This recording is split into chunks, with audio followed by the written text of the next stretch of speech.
സാമൂഹ്യ പ്രവർത്തനങ്ങൾക്ക് തുടക്കം കുറിച്ച് Lions Club of Paravur Royal Muslims. District Governor Lion Rajan N Namboothiri PMJF-ന്റെ സന്ദർശനത്തോടനുബന്ധിച്ച് നടന്ന പരിപാടിയിൽ വെച്ചാണ് സാമൂഹ്യ പ്രവർത്തനങ്ങൾക്ക് തുടക്കം കുറിച്ചത്. പറവൂരിലെ 4 ശ്രേഷ്ഠ പ്രതിഭകളെ ചടങ്ങിൽ ആദരിച്ചു. Lions Club of Paravur Royal Muslims District Governor Lion Rajan N Namboothiri PMJF സന്ദർശനത്തോടനുബന്ധിച്ച് ലയൺസ് ക്ലബിന്റെ കമ്മ്യൂണിറ്റി കിച്ചനായ സുഭിക്ഷം, ഭവനരഹിതർക്ക് വീട് നിർമ്മിച്ചു നൽകുന്ന സ്വപ്ന ഭവന പദ്ധതി തുടങ്ങി നിരവധി സാമൂഹ്യ പ്രവർത്തനങ്ങൾക്ക് തുടക്കം കുറിച്ചു. ക്ലബ്ബ് പ്രസിഡന്റ് CJ തോമസിന്റെ അധ്യക്ഷതയിൽ നടന്ന പരിപാടിയിൽ First Vice District Governor Lion KB Shine PMJF, District Cabinet Secretary Lion George Saju PMJF എന്നിവർ സംസാരിച്ചു. 140 ക്യാൻസർ രോഗികളെ തിരുവനന്തപുരം RCCയിലെത്തിച്ച രാജേശ്വരി, ഇന്ത്യൻ ബുക്ക് ഓഫ് റെക്കോർഡ്സിന് അർഹയായ കാജൽ ജ്യോതിലാൽ, ഇന്ത്യയിലെ ഈ വർഷത്തെ ബെസ്റ്റ് NCC കേഡറ്റ് അവാർഡ് നേടിയ ഐശ്വര്യ S മേനോൻ, 14 വയസ്സിന് താഴെയുള്ളവരുടെ ക്രിക്കറ്റ് ടീമിൽ ഇടം നേടിയ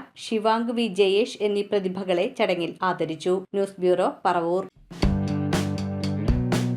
മീൻ വൃത്തിയാക്കുന്നതിനുള്ള പെടാപ്പാടുകളൊന്നുമില്ലാതെ നല്ല പച്ച മീനുകൾ വീട്ടിലേക്കെത്തിയാലോ? മായമില്ലാത്ത മത്സ്യത്തിനും മാംസത്തിനും പറവൂർ ഫിഷ് മോൾ. പറവൂർ തോന്നിയക്കാവിൽ പ്രവർത്തനം ആരംഭിച്ച ഫിഷ് സ്റ്റാളിൽ എല്ലാത്തരം മത്സ്യങ്ങളും ഇറച്ചി ഉൽപ്പന്നങ്ങളും ലഭ്യമാണ്.